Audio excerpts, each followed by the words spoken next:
Hey everybody, this is Chris with Rockin' 8 Farm, and I am hands-free. Yes, that's right. My daughter Alexa saw one of my videos where I was talking about how hard it is to get work done and still shoot video, and she bought me a tripod, which is the coolest thing in the world because now I can wave my hands in the air like an idiot. I'm really trying to make these videos a little bit higher quality, and I also want to share with what's going on in the farm with y'all a lot more than I've been able to. So now I can actually do things like if I'm, I don't know, cutting down a tree, I can set up the tripod, I can hit record, I can go cut down the tree, I can, do the fast scrub through the parts that are time consuming and actually show you all a little bit of what I'm doing around the farm. So I'm really excited about the tripod. Thank you very much, Alexa. It's really going to help. Of course, now you've created a little bit of a monster because I really want the little remote thing where I can sit back 5 or 10 feet and, start the recording and pause the recording. But we'll get there eventually. So many things that go into this stuff, the external mics and all that. Obviously, now I want it all. But I'm really excited to have the tripod because I really think it's going to help out with being able to get some work done and just shoot video. And then I can go back in and edit it to take an hour worth of video and turn it into a 10-minute video, 10-minute recording for YouTube. So I'm excited about that. Thank you again very much, Alexa. I've already got some great ideas that I wanted to show everybody, but I need both hands. Now I can tip this thing down and point it at a table and get the work that I need to get done while recording it and explaining what I'm doing. So again, thank you very much, Alexa. I figured as long as I'm testing out this new tripod, I may as well shoot a video and answer a few questions. Some of the other things that I'm really trying hard to do is I'm really trying hard to improve how I shoot the videos. So like looking at the camera instead of looking over here at the screen, because when I'm looking at the screen, I'm not looking at you. It's actually tough. It's really hard to not look at myself on the screen and to look at you on the camera, but I'm working on that.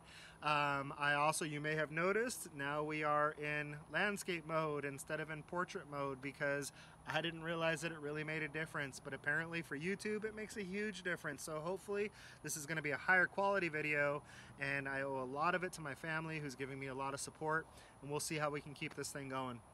Hopefully I'll be able to get more content out more often now that I can work at the same time that I'm shooting video. So for this video, I'm going to answer a viewer question. And again, I say that very jokingly, like number one, like I have a lot of viewers, and number two, even the viewers that I do have don't necessarily comment all that often, but we're just a young, growing YouTube channels, and I know a lot of the YouTubers that I watch started within the last couple of years, and now they're up pushing 10,000 followers, so I'll just keep pushing out content, and hopefully somebody wants to watch me. We'll see what happens.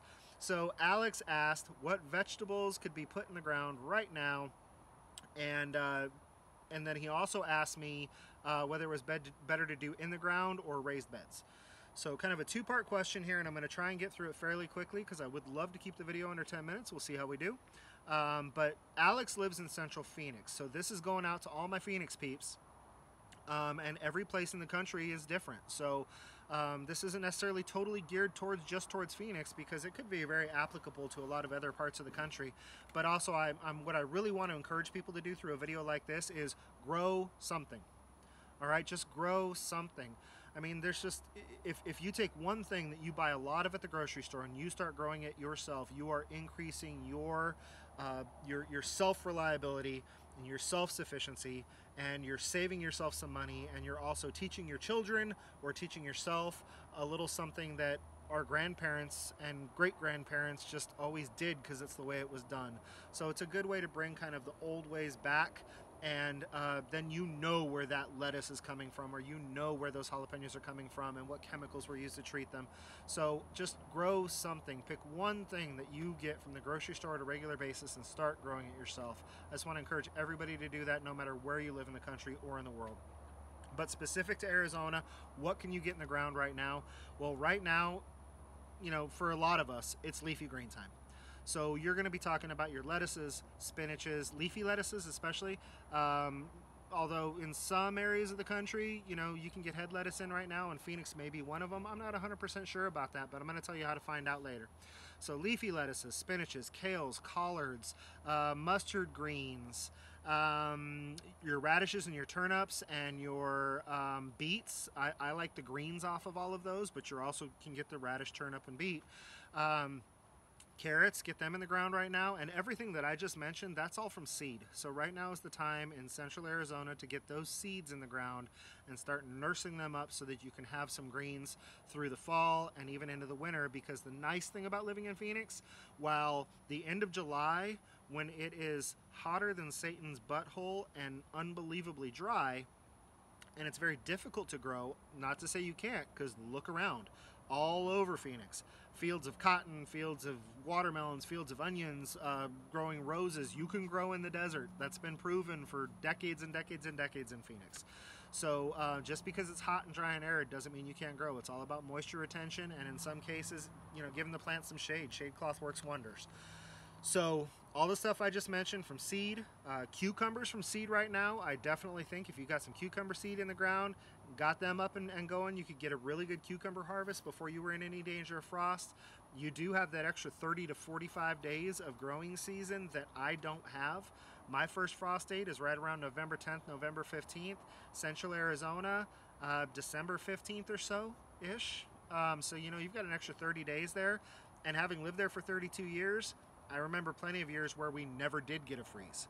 So, especially if you live in the more metropolitan areas and not like out in the desert. Out in the desert, it gets very cold at night and you can get a lot of freezes. But, if you live in one of the suburbs and you've got that kind of heat island effect going on, then you may never get a freeze during the winter, and you can grow a lot of these vegetables all the way through the winter.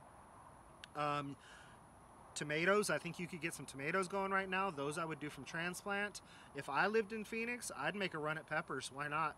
Especially something like a jalapeno. Get a jalapeno transplant, get it in the ground, and I think you can probably get your jalapenos to set fruit. If you look at a seed packet or look at a transplant and anything says like 60 days to harvest, 75 days to harvest, you're still good for that.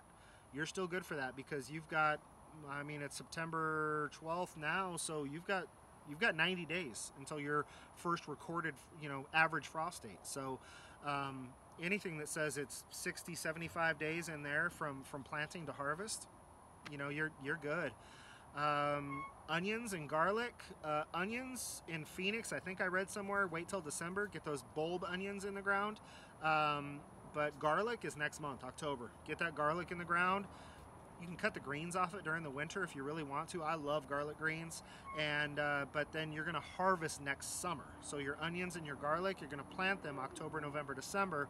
You're going to harvest those next summer, when it actually turns into a bulb of garlic and a bulb of an onion.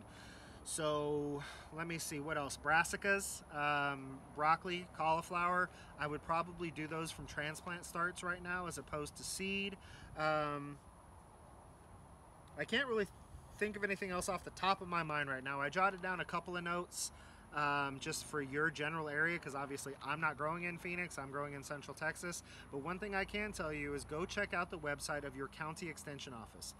Virtually every county across the country, whether it's Maricopa County, Arizona, or Bell County, Texas, has a county extension office, and often on that county extension office's website you can find a planting calendar page, or at least a link to one that may be statewide.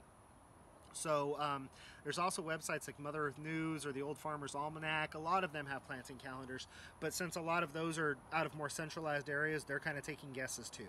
Your county extension office is going to say, here in Bell County, Texas, people have been successful growing this plant at this time of year for a long period of time.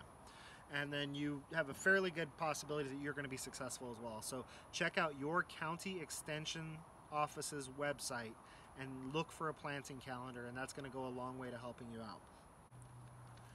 Now, as far as whether or not you want to do raised beds or plant in the ground, well, that's really up to you. I know all of the places that I lived in Phoenix during those 32 years, there really wasn't a good place. The soil was always crappy. It was always really, really rocky. It was always really, really hard. Now, that's not to say you can't turn that soil into beautiful soil with a lot of work. A lot of what I do here even, I like raised beds, and the reason I like raised beds is because I have total control over the nutrients that are going into that particular bed. I start with the soils I want to start with, I start with the compost I want to start with, I start with the wood chips I want to start with, and the nutrients that I want to start with. I could do an entire show probably just on soil fertility, but I like the raised beds. But what I'll do is I'll pick up that box and I'll move it right before I put that bed to bed for the winter. and then you're still growing, quote unquote, in raised beds. I mean, if you took a whole bunch of soil from all over your yard and you scooped it into one pile to where it was higher than the rest of the soil, so it was looser and more aerated, you're growing in a raised bed. So I like raised bed gardening. That doesn't mean that you couldn't till the soil, add fertility and add nutrients and grow in the soil. I just think that a lot of the soils that I had experience with in Phoenix, it would be a little bit tougher, but that doesn't mean it can't be done. Look at all of those fields all over Phoenix, Arizona that are growing right in the dirt. You know, I mean, if you can get the right nutrients in the soil, and I prefer to build nutrients organically rather than using chemicals, but if you get the right nutrients in the soil and you get that soil loose enough and aerated enough and you keep that soil moist, yes, you can grow in the ground in Phoenix. They do it all over the state. Citrus and onions and watermelons and roses, and like I said earlier. So you can definitely grow in the dirt. I prefer raised beds. Now for this time of year, Alex, I actually really like container planting. And the reason I like to grow in containers is because when it starts getting a little bit colder, I can pick those containers up and I can bring them onto my porch or bring them into my laundry room and get them through a cold night and then put them back out in the sun the next morning and keep them going. And in a place like Phoenix, you could probably overwinter jalapeno peppers if they were in a container. You could definitely overwinter all of your lettuces and things of that nature. So bottom line is, just do it. Just, if you're not growing anything right now, start growing something. And fall is just as good a time to start as any. When the winter comes around, you're going to want to get ready for that spring planting, and I'll do some videos when winter is here. Winter is the time we get a lot of work done to prepare for the rest of the year, because in spring and summer we're so busy that there's no starting a project unless it's a necessity. But that's about all I have for this particular video. Until I see everybody again, keep commenting. Please keep recommending this page to the people that you know and you love. Ask them to support us. Small family, small business, just trying to make things happen. And you know, if good people don't support good people, I don't know what we have left. So until I see you again, be happy, live healthy. This is Chris with Rockin' 8 Farm.